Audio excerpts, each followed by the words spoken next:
David Fincher സംവിധാനം ചെയ്ത ഒരു American crime mystery investigation psycho horror thriller ചിത്രമാണ് 7. കുറ്റകൃത്യങ്ങൾ നിറഞ്ഞ ഒരു നഗരത്തിൽ നടക്കുന്ന ഈ കഥ 7 മാരകമായ പാപങ്ങളെ അടിസ്ഥാനമാക്കി ഒരു സൈക്കോ കില്ലർ നടത്തുന്ന കൊടൂരമായ കൊലപാതകത്തിൻ്റെ കഥയാണിത്. ഏതൊക്കെയാണ് 7 പാപങ്ങൾ? കേൾക്കുമ്പോൾ തന്നെ ഒരു ത്രില്ലിംഗ് തോന്നുന്നില്ലേ? വരൂ, ഫോണിലെ ചാർജ് തീരുന്നതിന് മുൻപ് അതിന് മാത്രം ഇതിൽ എന്താ ഉള്ളതെന്ന് തുടക്കം മുതൽ അവസാനം വരെ അതേ സസ്പെൻസോട് കൂടി പാക്കലാമാ. അതിനു മുൻപ് പുതുതായി വന്ന കൂട്ടുകാർ സബ്സ്ക്രൈബ് ചെയ്യാൻ മറക്കല്ലേ. And on in all notification. ഈ ചിത്രം കീറി മുറിച്ചാൽ ചിത്രത്തിൻ്റെ തുടക്കത്തിൽ സോമർ എന്നൊരു വ്യക്തിയെ കാണാം. നല്ല സർവീസും എക്സ്പീരിയൻസും ഉള്ള ഒരു ഡിറ്റക്റ്റീവാണ് സോമർ. ഇനി 7 ദിവസം കൂടി കഴിഞ്ഞാൽ അയാൾ റിട്ടയർഡ് ആവും.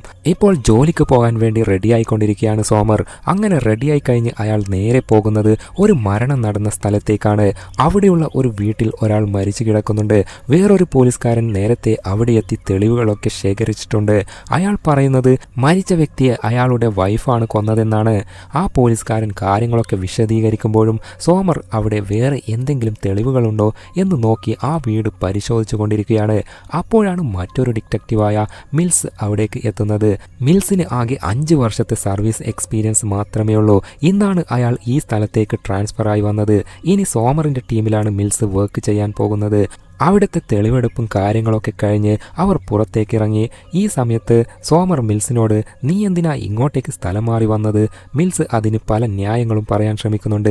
എന്നാൽ സോമറിന് നന്നായി അറിയാം അവൻ എന്തോ പ്രശ്നമുണ്ടാക്കിയിട്ടാണ് ഇങ്ങോട്ടേക്ക് വന്നതെന്ന്. അതുകൊണ്ട് തന്നെ സോമർ പറയുന്നത് നീ കൂടുതൽ ന്യായങ്ങളൊന്നും പറയാൻ നിൽക്കേണ്ട. ഇനി 7 ദിവസം കൂടിയേ എനിക്കിവിടെ ഡ്യൂട്ടിയുള്ളൂ. അതുവരെയെങ്കിലും എൻ്റെ അടുത്ത് ഒന്ന് മര്യാദയ്ക്ക് നിന്നാൽ മതി. എന്നിട്ട് സോമർ അവിടെ നിന്ന് പോവുകയാണ്.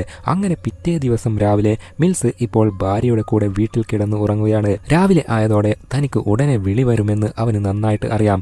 അതുകൊണ്ട് വേഗം എഴുന്നേറ്റ് റെഡിയായി നിൽക്കുകയാണ്. റെഡിയായി കഴിഞ്ഞപ്പോഴേക്കും അവനൊരു ഫോൺ കോൾ വരുന്നു.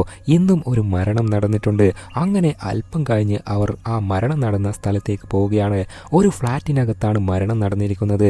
മരിച്ചത് നല്ല തടിച്ചിട്ടുള്ള ഒരാളാണ്. അയാൾ കഴിച്ചുകൊണ്ടിരിക്കുന്ന ഭക്ഷണത്തിലേക്ക് തല താഴ്ത്തി വെച്ച നിലയിലാണ് മരിച്ചു കിടക്കുന്നത്. അവിടെയൊക്കെ പരിശോധിച്ചതിന് ശേഷം മിൽസ് പറയുന്നത് എനിക്ക് തോന്നുന്നില്ല ഇത് കൊലപാതകമാണെന്ന്. ഒരു പക്ഷേ ഇൻഷുറൻസ് കിട്ടാൻ വേണ്ടി ഇയാൾ സ്വയം ചെയ്ത പണിയായിരിക്കും എന്നാണ്. എന്നാൽ സോമർ അത് അംഗീകരിക്കുന്നില്ല. അയാൾ ഇപ്പോഴും ആ ഏരിയ മുഴുവൻ വിശദമായി പരിശോധിച്ചു കൊണ്ടിരിക്കുകയാണ്. അപ്പോഴാണ് താഴേക്ക് നോക്കിയ സോമർ അയാളുടെ കൈയും കാലും കെട്ടിയിട്ടിരിക്കുന്നതായി കാണുന്നത്. അങ്ങനെ അവിടുത്തെ തെളിവെടുപ്പൊക്കെ കഴിഞ്ഞ് അവർ പുറത്തേക്കിറങ്ങി. മിൽസിന് എക്സ്പീരിയൻസ് തീരെ കുറവാണെങ്കിലും ഈഗോയ്ക്ക് ഒരു കുറവുമില്ല. ഇപ്പോൾ അവൻ പറയുന്നത് നിങ്ങളുടെ അതേ ബാഡ്ജ് തന്നെയാണ് എനിക്കും. ഞാനും ഡിറ്റക്റ്റീവാണ്. അതുകൊണ്ട് ഇങ്ങനത്തെ ക്രൈം സീനിലൊക്കെ വരുമ്പോൾ എന്നെ ഇങ്ങനെ ഭരിക്കുന്ന പരിപാടിയൊക്കെ ഒന്ന് നിർത്തിയേക്കണം. അങ്ങനെ കുറച്ച് സമയത്തിന് ശേഷം ആ തടിയൻ്റെ ശരീരം പോസ്റ്റ്മോർട്ടം ടേബിളിലേക്ക് എത്തിച്ചു. ഡോക്ടർ ശരീരം പരിശോധിച്ചു കഴിഞ്ഞിട്ടുണ്ട്. ഈ സമയത്ത് സോമറും മിൽസും അവിടേക്ക് വരുമ്പോൾ ഡോക്ടർ കാര്യങ്ങളൊക്കെ വിശദീകരിക്കാൻ തുടങ്ങി. ഈ ശരീരം എടുത്തു വെക്കാൻ പോലും 4 പേർ വേണ്ടി വന്നു. ഇയാളുടെ വയറിൻ്റെ വലിപ്പം കണ്ടോ? പക്ഷേ അതിലും ആശ്ചര്യപ്പെടുത്തുന്ന മറ്റൊരു കാര്യമുണ്ട്. ഇയാളുടെ വയർ പൊട്ടുന്ന രീതിയിൽ വീങ്ങിയിരുന്നു. ഹൃദയത്തിനടുത്തുള്ള ഭാഗത്ത് ഭക്ഷണത്തിൻ്റെ അവശിഷ്ടങ്ങളും ചെറുകുടലിൻ്റെ തുടക്കത്തിൽ അത് വലിഞ്ഞു മുറുകിയതിൻ്റെ പാടുകളും കാണാം. മാത്രമല്ല കുടലിൻ്റെ അകത്തും പൊട്ടലുണ്ട്. ഇതിൽ നിന്നൊക്കെ മനസ്സിലാക്കാൻ സാധിക്കുന്നത് വയർ പൊട്ടുന്നവരെ ഇയാൾ ഭക്ഷണം കഴിച്ചുകൊണ്ടിരിക്കുകയായിരുന്നു എന്നാണ്. പക്ഷേ വയർ പുറമേ നിന്ന് പൊട്ടിയിട്ടില്ല, അകത്താണ് രക്തം വാർന്നുകൊണ്ടിരുന്നത്. ഇങ്ങനെയുള്ള വിശദീകരണമാണ് ഡോക്ടർ അവർക്ക് നൽകുന്നത്. ഈ സമയത്താണ് സോമർ അയാളുടെ ശരീരത്തിലെ ഒരു പാട് കാണിച്ചു കൊടുക്കുന്നത്. ഇതെന്താണെന്ന് ചോദിക്കുമ്പോൾ ഡോക്ടർ പറയുന്നത് ആരോ തോക്ക് അവിടെ അമർത്തിപ്പിടിച്ചതിൻ്റെ പാടാണെന്നാണ്. അപ്പോൾ മൊത്തത്തിൽ ഡോക്ടറുടെ വിശദീകരണത്തിൽ നിന്ന് ഇത് ഒരു കൊലപാതകമാണെന്ന് അവർക്ക് ഉറപ്പാകുന്നു. അങ്ങനെ സോമർ നേരെ പോകുന്നത് തൻ്റെ ക്യാപ്റ്റൻ്റെ അടുത്തേക്കാണ്. അവിടെ എത്തി ഇതുവരെ കണ്ടെത്തിയ കാര്യങ്ങളൊക്കെ അയാൾ വിശദീകരിക്കുന്നു. ഏകദേശം 12 മണിക്കൂറോളം ടോർച്ചർ ചെയ്തിട്ടാണ് ഇയാളെ കൊന്നിരിക്കുന്നത്. അതിനിടയിൽ ഒരു സമയത്ത് അയാളുടെ ബോധം പോയിരുന്നു. ആ സമയത്താണ് കൊലയാളി ആ തടിയനെ ചവിട്ടിയത്. അതോടെ അയാളുടെ വയറിനകത്ത് പൊട്ടലുണ്ടായി. മാത്രമല്ല ഇത്രയും സമയം എടുത്ത് ഒരാളെ ഇങ്ങനെ ടോർച്ചർ ചെയ്ത് കൊല്ലണമെങ്കിൽ അതിന് എന്തെങ്കിലും പ്രത്യേക കാരണമുണ്ടായിരിക്കണം. അല്ലെങ്കിൽ ഇത്രയും റിസ്ക് എടുക്കേണ്ട ആവശ്യമില്ല. അതുകൊണ്ട് തന്നെ സോമർ പറയുന്നത് ഈ കേസ് ഒരു തുടക്കം മാത്രമാണ്, അതുകൊണ്ട് തന്നെ എന്നെ ഈ ജോലിയിൽ നിന്ന് ഒഴിവാക്കണം. ഇനി വെറും 6 ദിവസം കൂടി എനിക്ക് റിട്ടയർ ചെയ്യാനുള്ളൂ. ഞാനിപ്പോൾ ഈ കേസ് ഏറ്റെടുത്താൽ റിട്ടയർ ചെയ്യുന്നതിന് മുൻപ് ഇത് കംപ്ലീറ്റ് ചെയ്യാൻ പറ്റുമോ എന്ന കാര്യത്തിൽ ഒരു ഉറപ്പുമില്ല. അതുകൊണ്ട് എൻ്റെ അവസാനത്തെ കേസ് ഇതായിരിക്കരുതേ എന്നാണ് ഞാൻ ആഗ്രഹിക്കുന്നത്.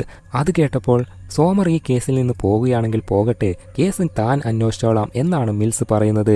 എന്നാൽ ക്യാപ്റ്റൻ അതിന് സമ്മതിക്കുന്നില്ല. ഇത് നിങ്ങൾ തന്നെ അന്വേഷിക്കണം എന്ന് പറഞ്ഞ് അയാൾ സോമറിനെ നിർബന്ധിക്കുകയാണ്. പക്ഷേ എത്ര പറഞ്ഞിട്ടും സോമർ സമ്മതിക്കുന്നില്ല. അങ്ങനെ പിറ്റേ ദിവസം വീണ്ടും ഒരു മരണം കൂടി നടന്നിട്ടുണ്ട്. ഇത്തവണ മരിച്ചത് ഒരു ഡിഫൻസ് അറ്റോർണിയാണ്. അയാളുടെ ഓഫീസിൽ വെച്ചാണ് മരണം നടന്നിരിക്കുന്നത്. ഉടൻ തന്നെ മിൽസ് അവിടേക്ക് എത്തി പരിശോധിക്കാൻ തുടങ്ങി. ഈ സമയത്ത് ഫോറൻസിക്കിലെ 2 ആളുകൾ അവിടെ തെളിവെടുക്കുന്നുണ്ട്.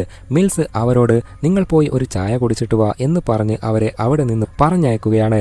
അവർ പോയതിനു ശേഷം മിൽസ് ആ ഓഫീസ് മുഴുവൻ പരിശോധിക്കാൻ തുടങ്ങി. അപ്പോഴാണ് ഒരു കാര്യം ശ്രദ്ധയിൽപ്പെടുന്നത്. ഫ്ലോറിൽ ചോര കൊണ്ട് ഗ്രീഡ് എന്ന് എഴുതി വെച്ചിട്ടുണ്ട്. ഗ്രീഡ് എന്ന് പറഞ്ഞാൽ അത്യാഗ്രഹം, അമിതമായ ആഗ്രഹം എന്നാണ് അർത്ഥം. മാത്രമല്ല അവിടെയുള്ള ഒരു ഫോട്ടോയിൽ ഒരു സ്ത്രീയുടെ 2 കണ്ണുകളിലും ചോര കൊണ്ട് അടയാളപ്പെടുത്തിയിട്ടുമുണ്ട്. ഇതൊക്കെ അറിഞ്ഞ് ക്യാപ്റ്റൻ ഇപ്പോൾ സോമറിനെ കാണാൻ വരികയാണ്. മരിച്ച വ്യക്തിയുടെ പേര് ഗോൾഡ് എന്നാണ്. അയാളുടെ ഓഫീസിൽ വെച്ചാണ് അയാൾ കൊല്ലപ്പെട്ടിരിക്കുന്നത്. ചോര വാർന്നാണ് മരിച്ചിരിക്കുന്നത്. മാത്രമല്ല ഫ്ലോറിൽ ഗ്രീഡ് എന്ന് എഴുതി വെച്ചിട്ടുണ്ട്.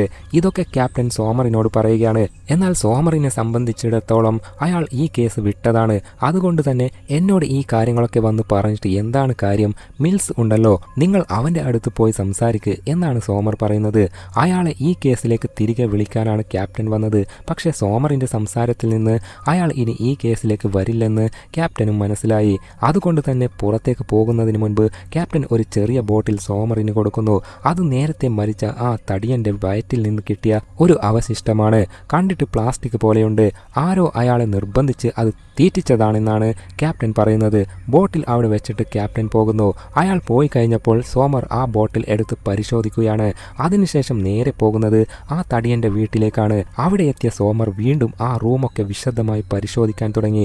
അയാൾ ഫ്രിഡ്ജ് തുറക്കുമ്പോഴാണ് താഴെ എന്തോ ഒരു ചുരണ്ടിയ പാട് കാണുന്നത്.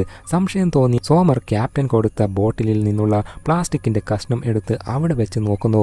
അത് കറക്റ്റായി ആ പാടിൽ മാച്ച് ആവുകയാണ്. അപ്പോൾ ആ പ്ലാസ്റ്റിക്കിന്റെ കഷ്ണം അവിടെ നിന്നാണ് എടുത്തതെന്ന് സോമറിന് മനസ്സിലായി. അവിടെ വീണ്ടും തിരച്ചിൽ നടത്തുന്നതിനിടെയാണ് ഫ്രിഡ്ജിന്റെ പുറകിൽ മറ്റൊരു വാക്ക് എഴുതി വെച്ചിരിക്കുന്നത് സോമർ കാണുന്നത്. അത് ഗ്ലൂട്ടണി എന്നാണ്. മാത്രമല്ല ഒരു പേപ്പറിൽ ഒരു കുറിപ്പും എഴുതി വെച്ചിട്ടുണ്ട്.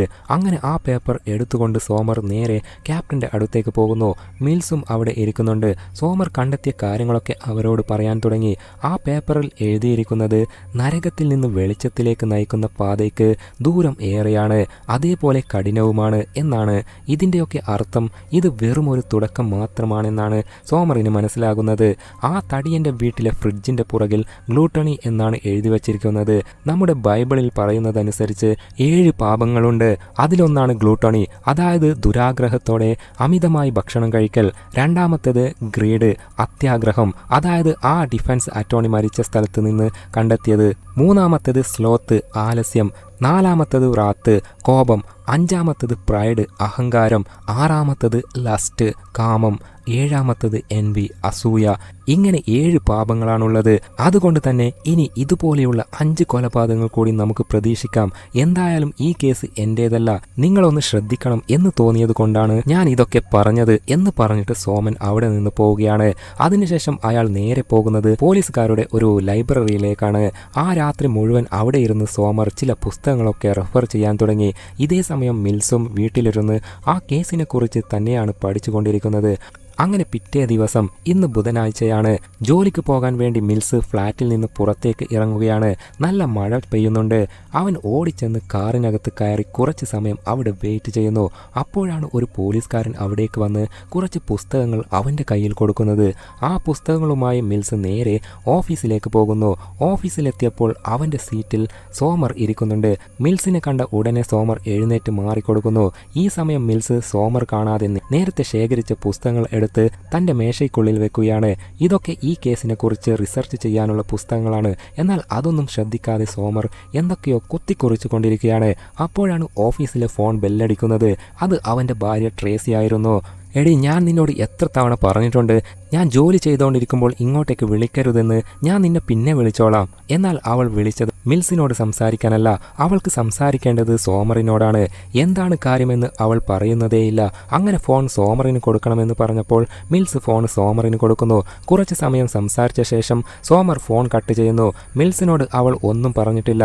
അതുകൊണ്ട് തന്നെ ട്രേസി എന്താണ് നിങ്ങളോട് പറഞ്ഞത് എന്ന് മിൽസ് ചോദിക്കുന്നു.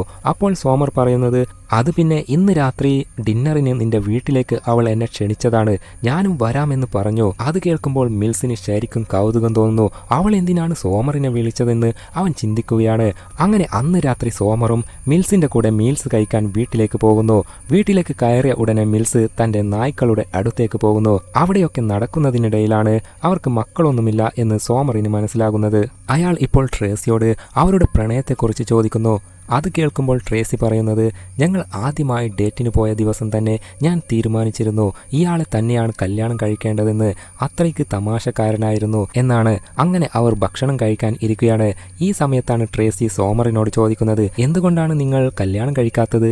അത് കേൾക്കുമ്പോൾ സോമർ പറയുന്നത്, ഒരു കല്യാണത്തിന്റെ വക്ക് വരെ എത്തിയതാണ്, പിന്നെ ചില കാരണങ്ങൾ കൊണ്ട് അതൊക്കെ ഒഴിവായി. എനിക്കൊരു വൃത്തികെട്ട സ്വഭാവമുണ്ട്. എൻ്റെ കൂടെ അധിക സമയം ആരെങ്കിലും ഇരുന്നാൽ എന്നെ തീരെ ഇഷ്ടപ്പെടില്ല. അത് നിന്റെ ഭർത്താവിനോട് ചോദിച്ചാൽ നിനക്ക് മനസ്സിലാകും എന്ന് പറയുകയാണ്. അതിനിടയിലാണ് ഒരു ട്രെയിൻ കടന്നു പോകുന്നത്. ട്രെയിൻ പോകുന്ന സമയത്ത് ആ വീട് മൊത്തത്തിൽ കുലുങ്ങുകയാണ്. അവിടെ വെച്ചിരിക്കുന്ന പാട്ടിൽ പോലും ഇന്റർഫിയറൻസ് വരുന്നു. അതെല്ലാം കാണുമ്പോൾ എങ്ങനെയാണ് ഈ ഒരു അവസ്ഥയിൽ നിങ്ങൾ ഇവിടെ താമസിക്കുന്നത് എന്ന് പറഞ്ഞ് സോമർ അവരെ കളിയാക്കുകയും ചെയ്യുന്നു. എന്നാൽ ആ കളിയാക്കൽ അവർക്ക് ശരിക്കും ഇഷ്ടപ്പെടുന്നു. അങ്ങനെ മൂവരും പൊട്ടിച്ചിരിച്ചു കൊണ്ടിരിക്കുകയാണ്. ഈ ഒരൊറ്റ കൂടിച്ചേരലിൽ തന്നെ അവർ നല്ല ഫ്രണ്ട്സായി മാറുകയാണ്. ഭക്ഷണമൊക്കെ കഴിച്ച ശേഷം അവർ വീണ്ടും കേസിന്റെ കാര്യങ്ങൾ ഡിസ്കസ് ചെയ്യാൻ തുടങ്ങി. എന്തായാലും 2 ദിവസം കഴിഞ്ഞാൽ സോമർ പോകും. അയാൾ ഇപ്പോൾ ഒരു കൗതുകത്തിന്റെ പുറത്ത് മാത്രമാണ് കേസ് നോക്കുന്നത്. മിൽസ് പറയുന്നത്, ആ ഗോൾഡ് ഓഫീസ് അടക്കുന്നതിന് മുമ്പ് കൊലയാളി അതിനകത്ത് കയറി പറ്റിയിട്ടുണ്ടാകണം. ഗോൾഡ് നേരം വൈകിയും ജോലി ചെയ്തിട്ടുണ്ടെന്ന കാര്യം ഉറപ്പാണ്. അത് കേൾക്കുമ്പോൾ സോമർ പറയുന്നത്, നീ ആ ഗോൾഡിന്റെ കാര്യം ഒന്ന് ആലോചിച്ച് നോക്ക്. നഗരത്തിലെ ഏറ്റവും പ്രശസ്തനായ വക്കീലാണ് ഗോൾഡ്. എന്നിട്ടും അയാളുടെ ബോഡി കണ്ടെടുത്തത് ചൊവ്വാഴ്ചയാണ്. തിങ്കളാഴ്ച ഓഫീസ് അവധിയായിരുന്നല്ലോ. അപ്പോൾ ഒരു പക്ഷേ അയാൾ വെള്ളിയാഴ്ച തന്നെ ഓഫീസിനകത്ത് കയറിയിട്ടുണ്ടാകാം. അതായത് അവിടെയുള്ള ജോലിക്കാരെല്ലാം ജോലി കഴിഞ്ഞ് പോകുന്നതുവരെ അയാൾ ഓഫീസിനകത്ത് ഒളിച്ചിരുന്നു. എല്ലാവരും പോയതിനു ശേഷം പുറത്തു വന്ന് ഗോൾഡിനെ പിടികൂടി. അതിനുശേഷമുള്ള 3 ദിവസവും അയാൾ ഗോൾഡിനെ ടോർച്ചർ ചെയ്തിരിക്കാം. മിൽസ് ഒരു ഫോട്ടോ സോമറിനെ കാണിക്കുന്നു. ഗോൾഡിനെ കെട്ടിയിട്ടിരിക്കുകയാണ്. വലതു കൈ മാത്രം ഫ്രീ ആക്കി വെച്ചിട്ടുണ്ട്. ആ കൈയിൽ ഒരു ഇറച്ചി വെട്ടുന്ന കത്തി കൊടുത്തിട്ടുണ്ട്. അടുത്ത ഫോട്ടോയിൽ ഒരു തുലാസ് കാണാം. അതിലിരിക്കുന്ന ഗോൾഡിന്റെ തന്നെ ശരീരത്തിൽ നിന്നുള്ള മാംസമാണ്. മീൽസ് ഒരു പേപ്പറും കൂടി സോമറിന് കാണിക്കുന്നു. അതിൽ എഴുതിയിരിക്കുന്നത് മാംസത്തിന്റെ 1 പൗണ്ട്. അതിൽ ഒട്ടും കൂടാനും പാടില്ല, ഒട്ടും കുറയാനും പാടില്ല. പേശികൾ ഉണ്ടാവാൻ പാടില്ല, എല്ലുകൾ ഉണ്ടാവാൻ പാടില്ല, ഇറച്ചി മാത്രമേ പാടുള്ളൂ. ഇത്രയും ചെയ്തു കഴിഞ്ഞാൽ നീ ഫ്രീ ആണ്. അതായത് തോക്ക് ചൂണ്ടി ഭീഷണിപ്പെടുത്തി ഗോൾഡിന്റെ ശരീരത്തിൽ നിന്ന് കൃത്യമായി 1 പൗണ്ട് മാംസം മുറിച്ചെടുക്കാനാണ് കൊലയാളി ആവശ്യപ്പെട്ടത്. ആ നിബന്ധനകൾ പാലിക്കാൻ ഗോൾഡ് തന്റെ ശരീരത്തിലെ മാംസം മുറിച്ച് തുലാസിൽ വെച്ചിരിക്കുകയാണ്. ഇത്രയും കാര്യങ്ങളാണ് അവർക്ക് അതിൽ നിന്നും മനസ്സിലാകുന്നത്. ഈ സമയത്ത് സോമർ പറയുന്നത്, ആ കൊലയാളി ആരാണെങ്കിലും അയാൾ ഈ പാപങ്ങളെ ശിക്ഷിക്കുകയാണ്. ഈ പാപങ്ങളെക്കുറിച്ച് പണ്ട് കാലത്ത് സുവിശേഷ പ്രസംഗങ്ങളിൽ പറയാറുള്ളതാണ്. 7 പാപങ്ങൾ. ഈ കൊലപാതകങ്ങൾ കണ്ടിട്ട് ഒരു നിർബന്ധിത കുമ്പസാരം പോലെയുണ്ട്. പക്ഷെ കൊലയാളിയുടെ ഒരു വിരലടയാളം പോലും അവർക്ക് കിട്ടിയിട്ടില്ല. കൊല്ലപ്പെട്ടവർ തമ്മിൽ ഒരു ബന്ധവുമില്ല. മാത്രമല്ല ഈ കൊലപാതകങ്ങളൊന്നും ആരും കണ്ടിട്ടുമില്ല. അപ്പോഴാണ് മരിച്ച ഗോൾഡിന്റെ ഭാര്യയുടെ ഫോട്ടോ മിൽസ് സോമറിന് കാണിക്കുന്നത്. അവൾ ഇപ്പോഴും ജീവനോടെയുണ്ട്. മറ്റൊരു സ്ഥലത്താണ് താമസിക്കുന്നത്. അവളുടെ കണ്ണിലും ആ ചോരയുടെ അടയാളമുണ്ട്. ഫോട്ടോ കണ്ട ശേഷം മിൽസ് പറയുന്നത്, ഇതിന്റെയൊക്കെ അർത്ഥം അവൾ എന്തോ കണ്ടിട്ടുണ്ട് എന്നല്ലേ? ഇനി ഒരു പക്ഷേ അവൾക്കുള്ള ഒരു ഭീഷണിയാണെങ്കിലോ? അടുത്തതായി മരിക്കാൻ പോകുന്നത് അവളായിരിക്കുമോ? പക്ഷേ സോമർ അതൊന്നും നോക്കിയ ശേഷം പറയുന്നത് വേറൊരു കാര്യമാണ്. ഒരു പക്ഷേ ഇത് അവർ കണ്ടതിനെക്കുറിച്ചല്ല, കാണേണ്ടിയിരുന്നിട്ടും കാണാതെ പോയതിനെക്കുറിച്ചാണെങ്കിലോ? എന്തായാലും അവൾ എന്തെങ്കിലും കണ്ടിട്ടുണ്ടോ എന്ന് നേരിട്ട് അവളോട് തന്നെ ചോദിക്കാം എന്ന് പറഞ്ഞ് അവർ അവളെ കാണാൻ പോകുന്നു. അവിടെ ചെന്നിട്ട് കാര്യങ്ങൾ പറയുമ്പോഴാണ് തൻ്റെ ഭർത്താവ് മരിച്ച കാര്യം അവൾ അറിയുന്നത്. അതുകൊണ്ട് തന്നെ അവൾ വല്ലാതെ കരയുകയാണ്. ഈ സമയത്ത് മിൽസ് അവളോട് ആ ഫോട്ടോ കാണിച്ചിട്ട് ചോദിക്കുന്നു, ഇത് നോക്കിയിട്ട് നിങ്ങൾക്ക് സംശയകരമായി എന്തെങ്കിലും തോന്നുന്നുണ്ടോ? ഫോട്ടോ നോക്കിയപ്പോൾ അവൾ ഒരു കാര്യം ശ്രദ്ധിച്ചു. ഗോൾഡിന്റെ ഓഫീസിൽ വെച്ചിരുന്ന ഒരു ഫോട്ടോ തല തിരിഞ്ഞാണ് ഇരിക്കുന്നത്. അവൾ ആ കാര്യം അവർക്ക് കാണിച്ചു കൊടുക്കുന്നു. തുടർന്ന് അവർ നേരെ ഗോൾഡിന്റെ ഓഫീസിലേക്ക് പോകുന്നു. അവിടെ എത്തി ഉടനെ ആ ഫോട്ടോ പരിശോധിക്കാൻ തുടങ്ങി. ഫോട്ടോയും അതിന്റെ പുറം ഭാഗവുമൊക്കെ അരിച്ചു പെറുക്കി നോക്കിയെങ്കിലും സംശയകരമായ ഒന്നും കാണാൻ സാധിച്ചില്ല. എന്നാൽ ഈ സമയത്താണ് സോമർ മറ്റൊരു കാര്യം ശ്രദ്ധിക്കുന്നത്. ഫോട്ടോ വച്ചിരിക്കുന്ന ചുമരിൽ ചില ഫിംഗർ പ്രിന്റുകൾ കാണാം. അവൻ ഉടനെ ഫോറൻസിക്കിനെ വിളിച്ച് ആ സ്ഥലം പരിശോധിപ്പിക്കുന്നു. വിശദമായി പരിശോധിച്ചപ്പോൾ ആ ഫിംഗർ പ്രിന്റുകൾ ഉപയോഗിച്ച് അവിടെ ഒരു സന്ദേശം എഴുതിയിട്ടുണ്ടെന്ന് മനസ്സിലായി.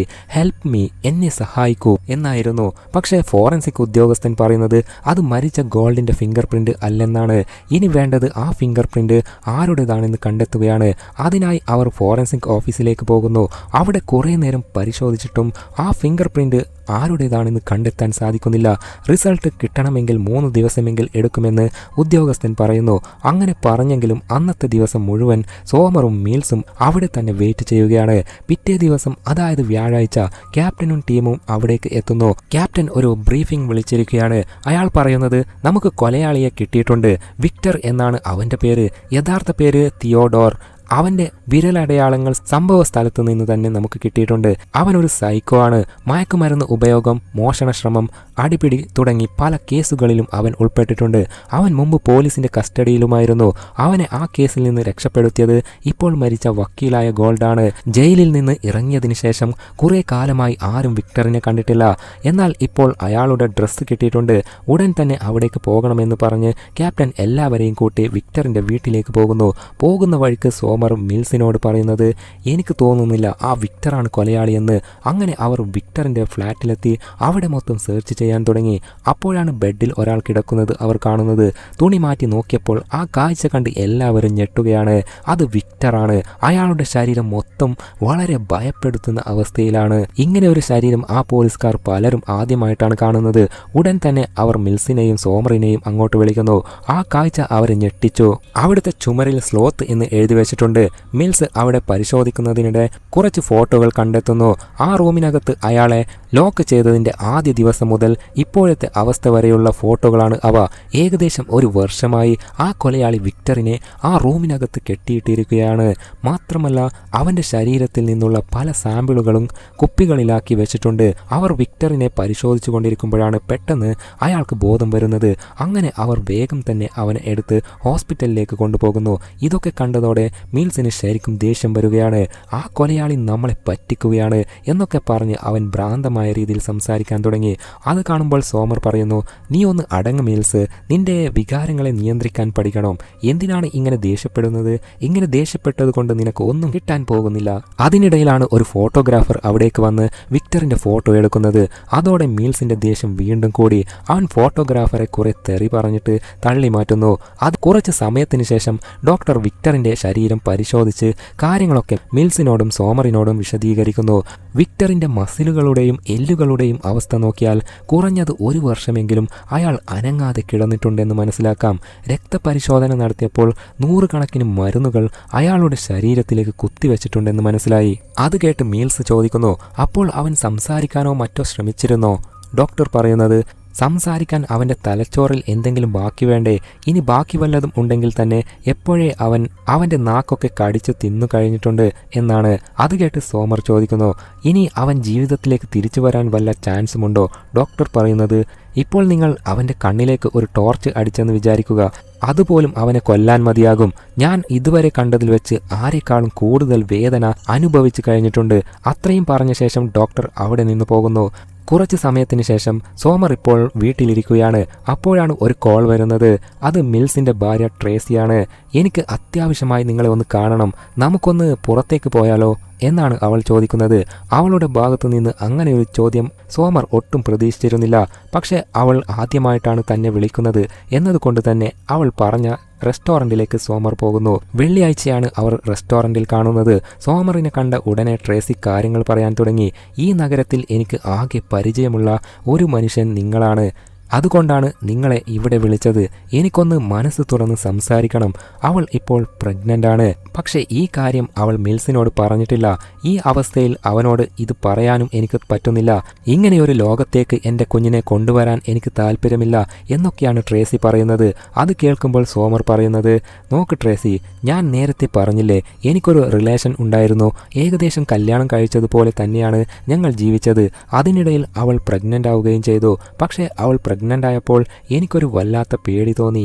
ഇതുപോലെയുള്ള ഒരു ലോകത്തേക്കാണല്ലോ ഞാനൊരു കുഞ്ഞിനെ കൊണ്ടുവരാൻ പോകുന്നതെന്ന് ആലോചിച്ചു. അതുകൊണ്ട് തന്നെ എനിക്ക് ആ കുഞ്ഞിനെ വേണ്ട എന്നായിരുന്നു തീരുമാനം. ഞാൻ അവളെ പറഞ്ഞ് കൺവിൻസ് ചെയ്യുകയും ചെയ്തു. അങ്ങനെ ഞങ്ങൾ ആ കുഞ്ഞിനെ വേണ്ടെന്ന് വെച്ചു. പക്ഷേ അതിനുശേഷമാണ് ഞാൻ എടുത്ത ആ തീരുമാനം ശരിയാണോ തെറ്റാണോ എന്നൊരു സംശയം എനിക്ക് തോന്നിയത്. എങ്കിലും ഞാൻ പറയാം, ഞാൻ എടുത്ത തീരുമാനം ശരിയായിരുന്നു. അതുകൊണ്ട് എനിക്ക് നിന്നോട് പറയാനുള്ളത് ഇതാണ്, നിനക്ക് ഈ കുഞ്ഞിനെ വേണ്ട എന്നുണ്ടെങ്കിൽ നീ പ്രഗ്നൻ്റ് ആണെന്ന കാര്യം മിൽസിനോട് ഒരിക്കലും പറയരുത്.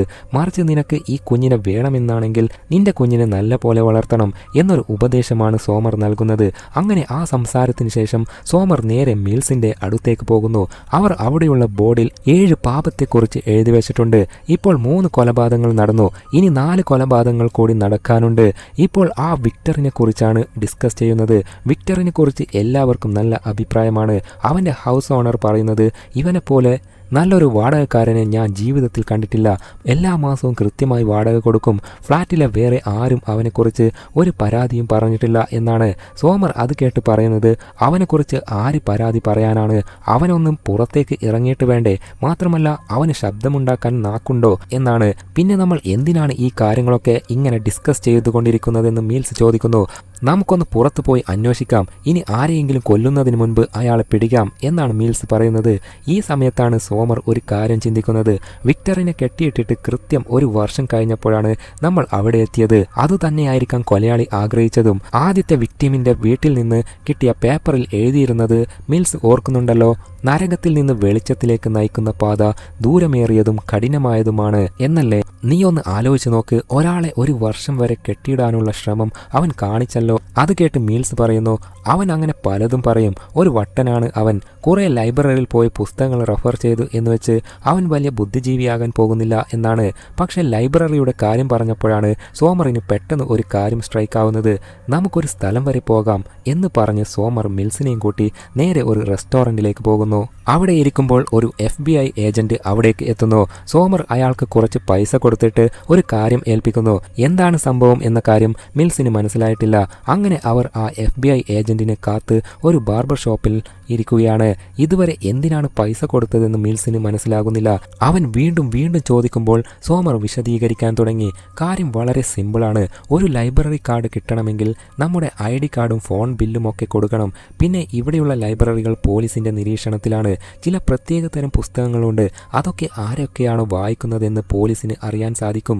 ഉദാഹരണത്തിന് ഒരു ആണവായുധം എങ്ങനെയാണ് ഉണ്ടാക്കുന്നത് എന്നതിനെക്കുറിച്ചുള്ള ഒരു പുസ്തകം ഒരാൾ വായിച്ചാൽ അത് വായിച്ച ആളുടെ ഡീറ്റെയിൽസ് പോലീസിന് ലഭിക്കും. അങ്ങനെ ചില പ്രത്യേക പുസ്തകങ്ങൾ വായിച്ചവരുടെ ഡീറ്റെയിൽസ് എടുക്കാനാണ് ഞാൻ ആ FBI ഏജന്റിനെ ഏൽപ്പിച്ചത്. നമുക്ക് ഇപ്പോൾ അറിയേണ്ടത് 7 പാപത്തെക്കുറിച്ച് വായിച്ചിട്ടുള്ളത് ആരൊക്കെയാണെന്നാണ് എന്ന് സോമർ പറയുന്നു. കുറച്ച് സമയം കഴിഞ്ഞപ്പോൾ FBI ഏജന്റ് അവർക്ക് ഡീറ്റെയിൽസ് കൊണ്ടുവന്നു കൊടുക്കുന്നു. അവിടെ നിന്ന് ഇറങ്ങിയ ശേഷം സോമറും മിൽസും ആ പേരുകളൊക്കെ പരിശോധിക്കാൻ തുടങ്ങി. അതിനിടയിൽ 7 പാപത്തെക്കുറിച്ചുള്ള പുസ്തകം വായിച്ച ഒരാളുടെ പേര് അവർക്ക് കിട്ടുന്നു. അവന്റെ പേര് ജോൺ എന്നാണ്. അങ്ങനെ അവർ ഉടനെ ജോണിനെ അന്വേഷിച്ച് അവന്റെ അപ്പാർട്ട്മെന്റിലേക്ക് പോകുന്നു. റൂമിന്റെ മുന്നിലെത്തി ബെല്ലടിച്ചു. കുറെ നേരം വെയിറ്റ് ചെയ്തിട്ടും ആരും വാതിൽ തുറക്കുന്നില്ല. അപ്പോഴാണ് ജോൺ പുറത്തുനിന്ന് അവിടേക്ക് വരുന്നത്. കോറിഡോറിലേക്ക് കയറിയപ്പോൾ തന്റെ റൂമിന്റെ മുന്നിൽ സോമറും മിൽസും നിൽക്കുന്നത് അയാൾ കാണുന്നു. കണ്ട ഉടൻ തന്നെ അയാൾ അവർക്കു നേരെ ഷൂട്ട് ചെയ്യാൻ തുടങ്ങി. അതിനുശേഷം അവിടെ നിന്ന് ഓടി രക്ഷപ്പെടുകയും ചെയ്യുന്നു. മിൽസ് ഉടൻ തന്നെ അയാളുടെ പിന്നിലെ ഓടാൻ തുടങ്ങി. കുറെ നേരം ചേസിംഗ് നടക്കുന്നു. പക്ഷേ മിൽസിന് ജോണിനെ പിടിക്കാൻ സാധിക്കുന്നില്ല. ജോൺ ഒരു വീടിനകത്തേക്ക് കയറുന്നു. മിൽസും അവന്റെ പിന്നാലെ അകത്തേക്ക് കയറുകയാണ്. പക്ഷേ മിൽസ് അകത്ത് കയറിയപ്പോഴേക്കും ജോൺ ജനാല വഴി പുറത്തേക്ക് പോയി രക്ഷപ്പെട്ടിരുന്നു. മിൽസ് വിട്ടുകൊടുക്കുന്നില്ല. അവൻ വീണ്ടും ജോണിന്റെ പുറകെ ഓടുന്നു. അങ്ങനെ മിൽസ് ഒരു ട്രക്കിന്റെ അടുത്തെത്തുന്നു. അവൻ അവിടെ തിരഞ്ഞുകൊണ്ടിരിക്കുമ്പോഴാണ് പെട്ടെന്ന് ജോൺ ട്രക്കിന്റെ മുകളിൽ നിന്ന് ചാടി വന്ന് മിൽസിനെ അടിച്ചു വീഴ്ത്തുന്നത്. മിൽസ് മൂക്കും കുത്തി താഴെ കൊരറ്റ വീഴ്ച. അന്നേരം ജോൺ അവൻ്റെ അടുത്തേക്ക് വരുന്നു. കയ്യിൽ തോക്കുമുണ്ട്. മീൽസിന് ഒന്നും പറയാൻ സാധിക്കുന്നില്ല. പക്ഷെ ജോൺ അവനെ ഷൂട്ട് ചെയ്യുന്നില്ല. കുറച്ച് സമയം അവനെ പേടിപ്പിച്ച ശേഷം അവിടെ നിന്ന് ഓടിപ്പോവുകയാണ്. അപ്പോഴേക്കും സോമർ അവിടേക്ക് എത്തിയിരുന്നു. അയാൾ മിൽസിനെയും കൂട്ടി അവിടെ നിന്ന് പോകുന്നു. അവർ നേരെ ജോണിൻ്റെ റൂമിൻ്റെ മുന്നിലേക്ക് തന്നെയാണ് പോകുന്നത്. അകത്ത് കയറി പരിശോധിക്കണം എന്ന് മിൽസ് പറയുന്നു. എന്നാൽ സോമർ സമ്മതിക്കുന്നില്ല. നമുക്ക് ആളെ കിട്ടിയിട്ടുണ്ട്, പക്ഷെ ഒരു തെളിവും ഇല്ലാതെയാണ് നമ്മൾ ഇങ്ങോട്ട് വന്നത്. ഇപ്പോൾ ഈ വീട്ടിലേക്ക് അതിക്രമിച്ച് കയറിയാൽ അതിൻ്റെ പേരിൽ അവന് എളുപ്പത്തിൽ ഊരിപ്പോകാം. അതുകൊണ്ട് തെളിവുകൾ കിട്ടിയതിന് ശേഷം ഈ വീട് പരിശോധിക്കാം എന്നാണ് സോമർ പറയുന്നത്. പക്ഷെ മീൽസ് സമ്മതിക്കുന്നില്ല. അവൻ ഒറ്റച്ചാവട്ടിന് വാതിൽ പൊളിക്കുന്നു. അങ്ങനെ അവർ വീടിനകത്ത് കയറി മൊത്തം പരിശോധിക്കാൻ തുടങ്ങി. റൂമിനകത്ത് ഇഷ്ടം പോലെ ആയുധങ്ങൾ സെറ്റ് ചെയ്തിട്ടുണ്ട്. മാത്രമല്ല മതപരമായ പല കാര്യങ്ങളും അവിടെ എഴുതി വെച്ചിട്ടുണ്ട്. ഇതൊന്നും കൂടാതെ ജോൺ ടോർച്ചർ ചെയ്ത് കൊന്ന വിക്ടിമുകളുടെ ഫോട്ടോകളും അവിടെ നിന്ന് കണ്ടെത്തുന്നു. അങ്ങനെ ബാത്റൂമിൽ പരിശോധിക്കുമ്പോഴാണ് മീൽസ് ഒരു കാര്യം കാണുന്നത്. അവൻ ഉടനെ സോമറിനെ വിളിക്കുന്നു. അത് മീൽസിൻ്റെ ഒരു ഫോട്ടോ ആയിരുന്നു. നേരത്തെ മീൽസ് തെറി പറഞ്ഞ് ഓടിച്ച ആ ഫോട്ടോഗ്രാഫർ ഉണ്ടല്ലോ, അയാൾ എടുത്ത ഫോട്ടോ. ആ ഫോട്ടോ ബാത്ത് ഡബ്ബയിൽ കിടക്കുകയാണ്. അത് കണ്ടതോടെ ആ ഫോട്ടോഗ്രാഫറാണ് ജോൺ എന്ന കാര്യം അവർക്ക് മനസ്സിലായി. അവർ വീണ്ടും തിരച്ചിൽ തുടരുമ്പോഴാണ് അവിടെ ഒരു ഫോൺ ബെല്ലടിക്കുന്നത്. പക്ഷേ ഫോൺ ഒളിച്ചു വെച്ചിരിക്കുകയാണ്. കുറെ നേരം തിരഞ്ഞ ശേഷമാണ് അവർക്ക് അത് കണ്ടെത്താൻ സാധിക്കുന്നത്. മീൽസ് ഫോൺ എടുക്കുന്നു. വിളിക്കുന്നത് ആ കൊലയാളിയാണ്. അത് മനസ്സിലായ ഉടനെ സോമർ ഒരു റെക്കോർഡർ എടുത്ത് അയാൾ പറയുന്നതെല്ലാം റെക്കോർഡ് ചെയ്യാൻ തുടങ്ങി.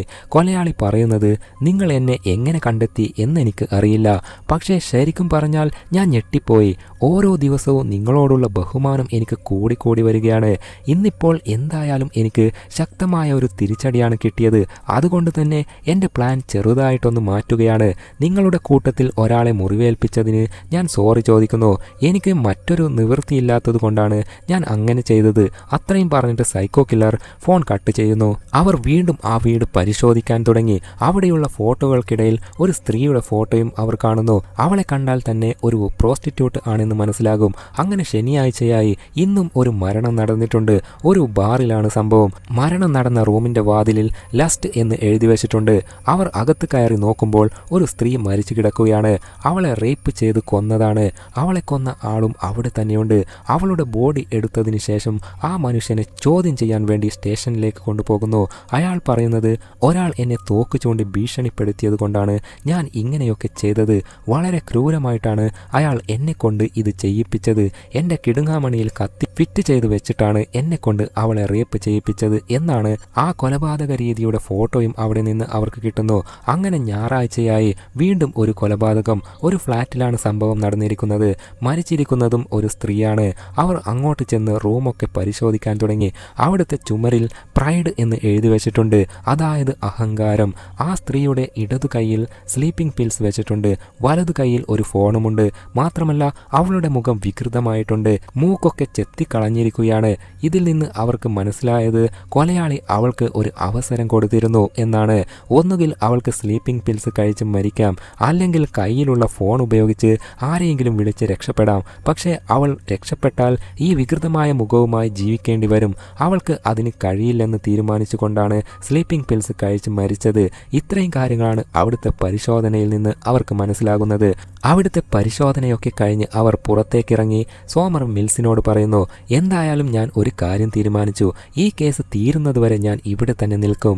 ഒന്നുകിൽ നമ്മൾ സൈക്കോ ജോണിനെ പിടികൂടും, അല്ലെങ്കിൽ അവൻ പ്ലാൻ ചെയ്തതുപോലെ ബാക്കിയുള്ളവരെയും കൊല്ലും. അങ്ങനെ വന്നാൽ ഈ കേസ് ഒരിക്കലും തെളിയിക്കാൻ പോകുന്നില്ല. എന്തായാലും ഈ കേസിൽ ഞാൻ നിന്റെ പാർട്ട്ണറായി തന്നെ നിൽക്കാൻ പോവുകയാണ് എന്നാണ്. അങ്ങനെ അവർ നേരെ സ്റ്റേഷനിലേക്ക് പോകുന്നു. ഇപ്പോഴാണ് ഒരു ട്വിസ്റ്റ്. ദേ വരുന്നു ആ കൊലപാതകി സ്റ്റേഷനിലേക്ക്. അവിടെ എത്തിയ ഉടനെ സോമറിനെയും മിൽസിനെയും വിളിക്കുന്നു. അവർ തിരിഞ്ഞു നോക്കുമ്പോൾ അയാളുടെ ദേഹത്ത് മുഴുവൻ ചോരയാണ്. അയാൾ പറയുന്നത്, നിങ്ങൾ അന്വേഷിക്കുന്ന കില്ലർ ഞാനാണ്. ഞാൻ ഇവിടെ കീഴടങ്ങാനാണ് വന്നിരിക്കുന്നത് എന്നാണ്. ഉടൻ തന്നെ അവർ അയാളെ അറസ്റ്റ് ചെയ്യുന്നു. പക്ഷേ ലോക്കപ്പ് ചെയ്ത ശേഷം അയാൾ പറയുന്നത്, എനിക്ക് എൻ്റെ വക്കീലിനോട് സംസാരിക്കണം എന്നാണ്. അങ്ങനെ ജോൺ ഇപ്പോൾ വക്കീലിനോട് സംസാരിച്ചു കൊണ്ടിരിക്കുകയാണ്. ഈ സമയം പോലീസുകാർ ജോണിനെ കുറിച്ച് കണ്ടെത്തിയ കാര്യങ്ങളാണ് സോമറും മറ്റുള്ളവരും ഡിസ്കസ് ചെയ്യുന്നത്. ജോണിൻ്റെ വിരലിൻ്റെ അറ്റത്തെ തൊലിയെല്ലാം അയാൾ ചെത്തിക്കളഞ്ഞിട്ടുണ്ട്. അതുകൊണ്ടാണ് അയാളുടെ ഫിംഗർ പ്രിന്റ് കിട്ടാതിരുന്നത്. മാത്രമല്ല അയാൾക്ക് ബാങ്ക് അക്കൗണ്ടില്ല, ലോൺ എടുത്ത റെക്കോർഡുകളില്ല, ജോലി ചെയ്ത റെക്കോർഡുകളില്ല, അങ്ങനെ ഒന്നും തന്നെ അയാൾക്കില്ല. പക്ഷേ അയാൾ നല്ല എഡ്യൂക്കേറ്റഡ് ആണ്, ഇഷ്ടം പോലെ കാശുണ്ട്. ഇപ്പോൾ അയാൾ നേരിട്ട് വന്ന് കീഴടങ്ങിയിരുന്നില്ലെങ്കിൽ ഒരിക്കലും പോലീസുകാർക്ക് അവനെ പിടിക്കാൻ സാധിക്കുമായിരുന്നില്ല. ഇത്രയും കാര്യങ്ങളാണ് അവർക്ക് മനസ്സിലാകുന്നത്. അങ്ങനെ ജോണിന്റെ വക്കിൽ സോമറിനെയും മിൽസിനെയും കാണാൻ വരുന്നു. അയാൾ പറയുന്നത് സൈക്കോ ജോൺ ഇനിയും 2 പേരെ കൊന്നിട്ടുണ്ട്, പക്ഷേ അത് എല്ലാവരെയും കാണിക്കാൻ അയാൾക്ക് താല്പര്യമില്ല. സോമറിനെയും മിൽസിനെയും മാത്രമേ ആ സ്ഥലത്തേക്ക് കൊണ്ടുപോവുകയുള്ളൂ എന്നാണ് അയാൾ പറയുന്നത്. നിങ്ങളെ തന്നെ വേണമെന്ന് അയാൾ നിർബന്ധം പിടിക്കുന്നത് നിങ്ങളോടുള്ള ബഹുമാനം കൊണ്ടാണ് എന്ന് ആ സൈക്കോ പറഞ്ഞു എന്ന് വക്കീൽ പറയുകയാണ്. അത് കേട്ടപ്പോൾ സോമറിന് മനസ്സിലായി ഇത് ബഹുമാനം കൊണ്ടൊന്നുമല്ല, ഇതും സൈക്കോ ജോണിന്റെ ഗെയിമിന്റെ ഭാഗമാണ്. വക്കീൽ വീണ്ടും പറയുന്നു, നിങ്ങൾ ഇതിന് സമ്മതിച്ചില്ലെങ്കിൽ ആ ശവങ്ങൾ ഒരിക്കലും കണ്ടെടുക്കാൻ പോകുന്നില്ല. മാത്രമല്ല അവൻ വട്ടനാണെന്ന് പറഞ്ഞ് ഈ കേസിൽ നിന്ന് എളുപ്പത്തിൽ ഊരിപ്പോകാനും സാധിക്കും. അവൻ ചെയ്ത കൊലപാതക രീതിയും പെരുമാറ്റവും വെച്ച് നോക്കിയാൽ അവന് ഭ്രാന്താണെന്ന് തെളിയിച്ച് അവനെ രക്ഷിക്കാൻ എനിക്ക് സാധിക്കും. അതുകൊണ്ട് നിങ്ങൾ ഇതിന് സമ്മതിക്കുന്നതാണ് നല്ലത് എന്ന്. അങ്ങനെ അയാൾ പറഞ്ഞ സ്ഥലത്തേക്ക് സൈക്കോ ജോണിനെയും കൂട്ടി സോമറും മിൽസും പോകുന്നു. പ്രശ്നമൊന്നും ഉണ്ടാകാതിരിക്കാൻ കുറച്ച് പോലീസുകാർ ഹെലികോപ്റ്ററിൽ അവരെ ഫോളോ ചെയ്യുന്നുമുണ്ട്. പോകുന്ന വഴിക്ക് സോമർ ജോണിനോട് ചോദിക്കുന്നു, നീ യഥാർത്ഥത്തിൽ ആരാണ്? സൈക്കോ ജോൺ പറയുന്നത്, ഞാൻ ആരാണെന്ന് പറഞ്ഞാലും അതിൽ വലിയ പ്രസക്തിയൊന്നുമില്ല എന്നാണ്. അന്നേരം മിൽസ് ചോദിക്കുന്നു, എങ്ങോട്ടാണ് നമ്മൾ പോകുന്നത്? നീ പറഞ്ഞതുപോലെ ആ 2 ഡെഡ് ബോഡീസ് എടുക്കാൻ മാത്രമാണല്ലോ നമ്മൾ പോകുന്നത്. അങ്ങനെയാണെങ്കിൽ ജനങ്ങൾക്ക് എന്ത് സസ്പെൻസ് ആണ് ഉള്ളത്? നീ ജനങ്ങൾക്ക് സസ്പെൻസ് കൊടുക്കാൻ ആഗ്രഹിക്കുന്നവനല്ലേ? അത് കേൾക്കുമ്പോൾ ജോൺ പറയുന്നു, ആളുകളൊക്കെ നമ്മൾ പറയുന്നത് ശ്രദ്ധിക്കണമെന്നുണ്ടെങ്കിൽ പണ്ടത്തെ പോലെ അവരുടെ തോളിൽ തട്ടിയിട്ട് കാര്യം പറഞ്ഞാൽ മതിയാകില്ല. ഇന്ന് ആളുകൾ നമ്മളെ ശ്രദ്ധിക്കണമെങ്കിൽ ആദ്യം ചുറ്റിക എടുത്തിട്ട് അവരുടെ തലക്ക് അടിക്കണം. അങ്ങനെ വരുമ്പോഴാണ് അവർ നമ്മൾ പറയുന്നത് ശ്രദ്ധിക്കാൻ തുടങ്ങുന്നത്. ഞാൻ അത്രയേ ചെയ്യുന്നുള്ളൂ. അപ്പോൾ മിൽസ് ചോദിക്കുന്നു, ആളുകൾ ശ്രദ്ധിക്കാൻ മാത്രം നിനക്ക് എന്ത് പ്രത്യേകതയാണ് ഉള്ളത്? എനിക്ക് പ്രത്യേകതകളൊന്നുമില്ല, പക്ഷെ ഞാൻ ചെയ്യുന്ന കാര്യങ്ങൾക്ക് ചില പ്രത്യേകതകളുണ്ട്. അത് കേട്ട് മിൽസ്, നീ ചെയ്യുന്നത് കണ്ടിട്ട് ഞങ്ങൾക്ക് പ്രത്യേകതകളൊന്നും തോന്നുന്നില്ലല്ലോ. മാത്രമല്ല 1-2 മാസം കഴിഞ്ഞാൽ ഇതൊന്നും ആരും ഓർക്കാനും പോകുന്നില്ല. അപ്പോൾ ജോൺ പറയുന്നു, ഞാൻ ചെയ്ത കാര്യങ്ങളൊന്നും തീർന്നിട്ടില്ലല്ലോ, നിങ്ങൾ ഇനിയും കാണാൻ കിടക്കുകയല്ലേ? ഇതും കൂടി കഴിഞ്ഞാൽ ആളുകൾ ഇത് എല്ലാ കാലവും ഓർക്കും. മാത്രമല്ല ഇന്നത്തെ വർക്ക് നീ കാണണമെന്ന് എനിക്ക് നല്ല നിർബന്ധമുണ്ട്.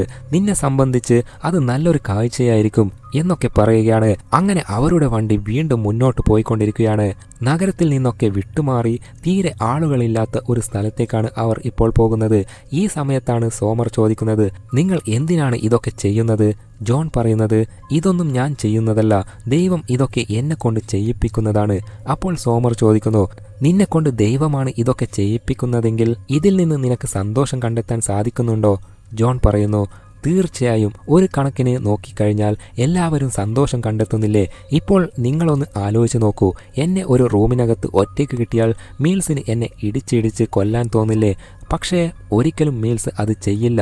കാരണം അങ്ങനെ എന്നെ കൊന്നാൽ മീൽസിന് ശരിക്കും പണി കിട്ടും. അത് അറിയുന്നത് കൊണ്ട് മീൽസ് അവൻ്റെ ആ സന്തോഷം വേണ്ടെന്ന് വെക്കും. അതുപോലെ തന്നെയാണ് എൻ്റെ കാര്യവും. ഞാൻ ചെയ്യുന്നത് എൻ്റെ ജോലിയാണ്, അതിൽ ഞാൻ സന്തോഷം കണ്ടെത്തുന്നു. കാരണം ഞാൻ കൊല്ലുന്നതൊക്കെ പാപം ചെയ്തവരെയാണ്. തുടർന്ന് താൻ കൊന്നവരെക്കുറിച്ച് ജോൺ വിശദീകരിക്കാൻ തുടങ്ങി. ഞാൻ ആദ്യം കൊന്നത് ഒരു തടിയനെയാണ്. അവനെ നിങ്ങൾ കണ്ടില്ലേ? ഒന്ന് എഴുന്നേറ്റ് നിൽക്കാൻ പോലും അവന് കഴിയില്ല. അവൻ പുറത്തേക്ക് ഇറങ്ങിയാൽ അവനെ കാണുന്നവർ എല്ലാവരും കളിയാക്കുകയുള്ളൂ. അവൻ ഭക്ഷണം കഴിക്കുന്നത് നിങ്ങൾ കണ്ടിട്ടുണ്ടോ? അവൻ ഭക്ഷണം കഴിക്കുന്നത് കണ്ടാൽ നമുക്ക് തന്നെ ഭക്ഷണം ഇറങ്ങില്ല.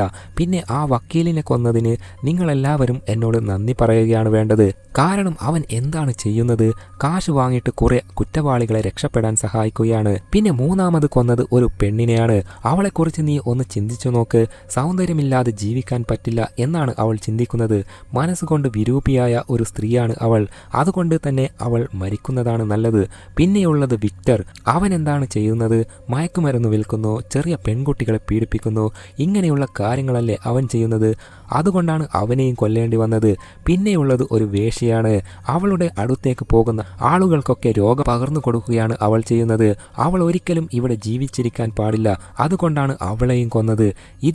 ഇതിൽ നിന്നൊക്കെ നിങ്ങൾ പറയൂ, ഞാൻ കൊന്നത് പാപികളെയല്ലേ? ഇന്ന് ഞാൻ തുടങ്ങിവെച്ചത് തെറ്റാണെന്ന് ചിലർക്കെങ്കിലും തോന്നാം. പക്ഷേ കാലങ്ങൾക്ക് ശേഷം ഞാൻ ചെയ്തത് ശരി എന്ന കാര്യം എല്ലാവർക്കും മനസ്സിലാകും. അങ്ങനെ വരുമ്പോൾ ഞാൻ തുടങ്ങിവെച്ചത് അവരൊക്കെ തുടർന്നു കൊണ്ടേയിരിക്കും എന്നാണ് ജോൺ പറയുന്നത്. അത് കേട്ട് മിൽസ് കളിയാക്കിക്കൊണ്ട് ചോദിക്കുന്നു, അപ്പോൾ നീ പറഞ്ഞു വരുന്നത് നീ ഒരു മഹാനാണെന്നാണോ? ജോൺ പറയുന്നു, അതേ മിൽസ്, ശരിക്കും പറഞ്ഞാൽ നിങ്ങൾ എന്നോട് നന്ദി പറയുകയാണ് വേണ്ടത്. കാരണം ഞാനിപ്പോൾ നിങ്ങളുടെ കൂടെ ഇവിടെ ഇരിക്കുന്നത് ഞാൻ ആഗ്രഹിച്ചത് കൊണ്ടാണ്. ഞാൻ കീഴടങ്ങിയിരുന്നില്ലെങ്കിൽ ഒരിക്കലും നിങ്ങൾക്ക് എന്നെ പിടിക്കാൻ പറ്റില്ലായിരുന്നു. കാരണം അതിനുള്ള തെളിവുകൾ നിങ്ങളുടെ കയ്യിൽ ഇല്ല. പിന്നെ നിന്റെ കാര്യം നീ ഒന്ന് ആലോചിച്ച് നോക്ക്. എന്റെ തോക്കിന്റെ മുൾമുനയിൽ ഒന്നും ചെയ്യാൻ പറ്റാതെ കിടന്നവനാണ് നീ. ആ സമയത്ത് നിന്നെ ഞാൻ കൊന്നിരുന്നെങ്കിൽ നീ ഇപ്പോൾ എന്റെ കൂടെ ഇങ്ങനെ ഇരിക്കില്ലായിരുന്നു. അതുകൊണ്ട് എന്നെ ഇങ്ങനെ കളിയാക്കാതെ എനിക്ക് നന്ദി പറയാൻ നോക്ക് എന്നൊക്കെ സൈക്കോ പറയുകയാണ്. അങ്ങനെ കുറച്ചുകൂടി യാത്ര ചെയ്ത ശേഷം അവർ ഒരു സ്ഥലത്തെത്തുന്നു. ഇവിടെയാണ് സ്ഥലം എന്ന് ജോൺ പറയുന്നു. അവർ വണ്ടിയിൽ നിന്ന് ഇറങ്ങുന്നു. പക്ഷേ ആ ഏരിയയിൽ ആരെയും കാണുന്നില്ല. ജോണിന്റെ നിർദ്ദേശപ്രകാരം അവർ അവിടെ നിന്ന് നടക്കാൻ തുടങ്ങി. എല്ലാം നിരീക്ഷിച്ചുകൊണ്ട് ഹെലികോപ്റ്റർ മുകളിൽ തന്നെയുണ്ട്. അങ്ങനെ കുറച്ചു ദൂരം നടന്നപ്പോൾ ദൂരെ നിന്ന് ഒരു വാൻ വരുന്നത് അവർ ശ്രദ്ധിക്കുന്നു. അത് കണ്ട ഉടനെ സോമർ ജോണിനെ മിൽസിനെ ഏൽപ്പിച്ച് വേഗം തന്റെ വണ്ടിയെടുത്ത് ആ വാനിന്റെ അടുത്തേക്ക് പോകുന്നു. വാനിന് മുന്നിൽ വട്ടം വെച്ച് സോമർ തോക്ക് ചൂണ്ടുന്നു. അത് ഒരു കൊറിയർ വാനാണ്. തോക്ക് കണ്ടതോടെ ഡ്രൈവർ പേടിച്ച് പുറത്തേക്ക് ഇറങ്ങുന്നു. അയാൾ പറയുന്നത്, ഞാൻ മിൽസിന് വേണ്ടി ഒരു പാക്കേജ് ഡെലിവറി ചെയ്യാനാണ് വന്നത്. കൃത്യം 7 മണിയാകുമ്പോൾ ഈ പാക്കേജ് ഇവിടെ കൊണ്ടുവരണം എന്ന് പറഞ്ഞ് ഒരാൾ എനിക്ക് $500 തന്നിരുന്നു എന്നാണ്. അയാൾ ഒരു ബോക്സ് എടുത്ത് സോമറിനെ കാണിക്കുന്നു. ബോക്സ് അവിടെ വെച്ച ശേഷം സോമർ അയാളെ മുഴുവനും പരിശോധിക്കുന്നു. അയാളുടെ ശരീരത്തിൽ ആയുധങ്ങളൊന്നുമില്ലെന്ന് ഉറപ്പായതോടെ സോമർ അയാളോട് അവിടെ നിന്ന് പോകാൻ പറയുന്നു. അയാൾ പോയി കഴിഞ്ഞപ്പോൾ സോമർ പതുക്കെ ആ ബോക്സ് തുറക്കുന്നു. അതിനകത്തെ കാഴ്ച കണ്ടതോടെ സോമർ ശരിക്കും ഞെട്ടിപ്പോകുന്നു. അയാൾ ഉടൻ തന്നെ മിൽസിന്റെ അടുത്തേക്ക് ഓടുന്നു. തോക്ക് താഴെയിട്, തോക്ക് താഴെയിട് എന്ന് പറഞ്ഞുകൊണ്ടാണ് സോമർ മിൽസിന്റെ അടുത്തേക്ക് ഓടുന്നത്. ഈ സമയം ജോൺ മിൽസിനോട് സംസാരിച്ചു കൊണ്ടിരിക്കുകയാണ്. നിനക്കറിയോ മിൽസ്, നിങ്ങളെപ്പോലെയുള്ള ഒരു ജീവിതം ജീവിക്കാനാണ് ഞാൻ ആഗ്രഹിച്ചത്. നീയും നിന്റെ ഭാര്യയും സന്തോഷമായി ജീവിക്കുന്നത് കണ്ടിട്ട് ശരിക്കും എനിക്ക് അസൂയ തോന്നി. അതായത് എൻവി. അതൊരു പാപം ആണ്. നിങ്ങൾക്ക് അറിയാത്ത ഒരു കാര്യമുണ്ട്. ഈ 7 പാപങ്ങളിൽ ഒരു പാപം എൻ്റേതാണ്. അത് അസൂയയാണ്. ആ അസൂയ മൂത്ത് ഭ്രാന്തായപ്പോൾ ഞാൻ നേരെ നിങ്ങളുടെ ഭാര്യയുടെ അടുത്തേക്ക് ചെന്നു. നീ അവളുടെ കൂടെ ജീവിക്കുന്നത് പോലെ എനിക്കും അവളുടെ കൂടെ ജീവിക്കണം എന്നുണ്ടായിരുന്നു. പക്ഷേ അവൾ അതിന് സമ്മതിച്ചില്ല. അതുകൊണ്ട് തന്നെ അവളുടെ തല എനിക്ക് വെട്ടിയെടുക്കേണ്ടി വന്നു എന്ന് സൈക്കോ ജോൺ പറയുകയാണ്. അന്നേരം സോമർ അവിടേക്ക് എത്തിയിട്ടുണ്ട്. ജോൺ എന്താണ് ചെയ്യാൻ പോകുന്നതെന്ന് സോമറിന് ഇപ്പോൾ മനസ്സിലായി. മീൽസ് സൈക്കോയെ വെടിവെച്ച് കൊല്ലും എന്ന കാര്യം സൈക്കോയ്ക്ക് അറിയാം. അങ്ങനെ വെടിവെച്ച് കൊന്നാൽ അവർ ഇത്രയും കഷ്ടപ്പെട്ടതൊക്കെ വെറുതെയാകും. അതുകൊണ്ട് തോക്ക് താഴെ ഇടാൻ സോമർ മിൽസിനോട് പറയുന്നു. പക്ഷെ സൈക്കോ ജോൺ മിൽസിനെ പ്രകോപിപ്പിച്ചുകൊണ്ടേയിരിക്കുകയാണ്. സൈക്കോ മിൽസിന്റെ ഭാര്യയുടെ കാര്യം പറയുന്നത് തന്നെ സൈക്കോയെ വെടിവെച്ച് കൊല്ലാൻ പ്രേരിപ്പിക്കാനാണ്. അതായത് വ്രാത്ത്, കോപം എന്ന പാപം മിൽസിനെ കൊണ്ട് ചെയ്യിക്കുകയാണ് സൈക്കോ ജോണിന്റെ ലക്ഷ്യം. സോമർ അവനെ തടയാൻ ശ്രമിച്ചുകൊണ്ടിരിക്കുകയാണ്. എന്നാൽ മിൽസ് സൈക്കോയെ വെടിവെക്കാതിരിക്കുന്നത് കണ്ടപ്പോൾ സൈക്കോ മറ്റൊരു സത്യം കൂടി വെളിപ്പെടുത്തുന്നു. ഞാൻ അവളുടെ തല വെട്ടിയെടുക്കാൻ തുടങ്ങുമ്പോൾ അവൾ എന്റെ അടുത്ത് അവളെയും അവളുടെ കുഞ്ഞിനെയും വെറുതെ വിടണം എന്ന് പറഞ്ഞിരുന്നു. അത് കേട്ടപ്പോഴാണ് തന്റെ ഭാര്യ ട്രേസി പ്രഗ്നന്റ് ആയിരുന്നു എന്ന കാര്യം മിൽസിന് മനസ്സിലാകുന്നത്. അത് കേട്ടതോടെ മിൽസിന്റെ കോപം കൂടി വന്ന് അവൻ ഉടൻ തന്നെ സൈക്കോ ജോണിനെ വെടിവെച്ച് കൊല്ലുകയും ചെയ്തു. അതെല്ലാം കണ്ട് സോമർ ആകെ നിരാശനായി നിൽക്കുകയാണ്. ജോണിനെ കൊന്നതിന് ശേഷം പോലീസുകാർ മിൽസിനെ അറസ്റ്റ് ചെയ്യുന്നു. ഇപ്പോൾ സോമർ ക്യാപ്റ്റന്റെ അടുത്താണ് നിൽക്കുന്നത്. നിങ്ങൾ ടെൻഷൻ അടിക്കണ്ട, അവന്റെ കാര്യം ഞാൻ നോക്കിക്കോളാം എന്ന് ക്യാപ്റ്റൻ സോമറിനോട് പറയുന്നു. പോലീസുകാർ മിൽസിനെ കൊണ്ടുപോകുന്നു. അവൻ ആകെ തകർന്ന അവസ്ഥയിലാണ്. സോമർ അവിടെ നിന്ന് പോകാൻ തുടങ്ങുമ്പോൾ ക്യാപ്റ്റൻ ചോദിക്കുന്നു, നിങ്ങൾ എവിടേക്കാണ് പോകുന്നത്? ഇനി എന്താണ് നിങ്ങളുടെ പ്ലാൻ? അത് കേൾക്കുമ്പോൾ സോമർ പറയുന്നത്, ഞാൻ ഇവിടെയൊക്കെ തന്നെ ഉണ്ടാകും എന്നാണ്. അങ്ങനെ സോമർ ക്യാപ്റ്റന്റെ കൂടെ നടക്കാൻ തുടങ്ങി. ഈ സമയത്ത് സോമർ അയാളോട് ഒരു കാര്യം പറയുന്നുണ്ട്. ഒരിക്കൽ ഏണസ്റ്റ് ഹെമിഗോ എഴുതിയിട്ടുള്ള ഒരു കാര്യം അയാൾ ഓർക്കുന്നു. ഈ ലോകം വളരെ വിശിഷ്ടമായ ഒരു സ്ഥലമാണെന്നും അത് സംരക്ഷിക്കപ്പെടാൻ അർഹമാണെന്നും ഹെമിഗോ പറഞ്ഞിട്ടുണ്ട്. അതിലെ 2ാമത്തെ കാര്യത്തോട് താൻ യോജിക്കുന്നുവെന്നാണ് സോമർ പറയുന്നത്. ഈ ലോകം സംരക്ഷിക്കപ്പെടാൻ അർഹമാണ് എന്ന് പറഞ്ഞുകൊണ്ട് സോമർ അവിടെ നിന്ന് നടന്നു പോകുമ്പോൾ ഈ ചിത്രം ഇവിടെ അവസാനിക്കുന്നു. കഥ ഇഷ്ടപ്പെട്ടിട്ടുണ്ടെങ്കിൽ ലൈക്ക് ചെയ്യാനും സബ്സ്ക്രൈബ് ചെയ്യാനും മറക്കല്ലേ. ഇനി മറ്റൊരു കിഡിലോസ്കി കഥയുമായി ഉടൻ എത്താം. അതുവരേക്കും ബൈ ബൈ.